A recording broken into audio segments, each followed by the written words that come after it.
Direct, indirect. আমরা কিছু rules এখানে শিখবো ডাইরেক্ট থেকে ইনডাইরেক্ট করতে গেলে কি করতে হবে। রিপোর্টিং ভার্বের পরে কমা তুলে দিতে হয়, আর ইনভার্টেড কমাও তুলে দিতে হয়। রিপোর্টিং ভার্বের পরে একটা কমা থাকে, আর রিপোর্টেড স্পিচটা কমা ইনভার্টেড কমার মধ্যে থাকে। তাহলে রিপোর্টিং ভার্বের পরে যে কমাটা থাকে সেটাও তুলে দিতে হয়, আর ইনভার্টেড কমাটাও তুলে দিতে হয়।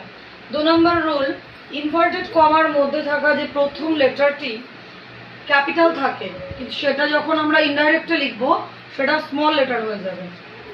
3 নম্বর রুল, রিপোর্টিং ভার্বের পরে দ্যাট, লিঙ্ক আপ, দ্যাট বা ওই ধরনের শব্দ বসে, আবার কোনো কোনো সময় দ্যাট নাও বসতে পারে। 4 নম্বর রুল, প্রোনাউনগুলো অর্থ অনুযায়ী হয়। যেমন কমল থাকলে ছেলের নাম হি হলো, সেখানে যদি কমলা থাকে মেয়ের নাম শি হলো, তাহলে প্রোনাউনগুলি অর্থ অনুযায়ী পরিবর্তিত হয়। 5 নম্বর পয়েন্ট, রিপোর্টিং ভার্বটি যদি পাস্ট টেন্সে থাকে তবে ডাইরেক্ট স্পিচের ভার্বের টেন্সে পরিবর্তন হয়।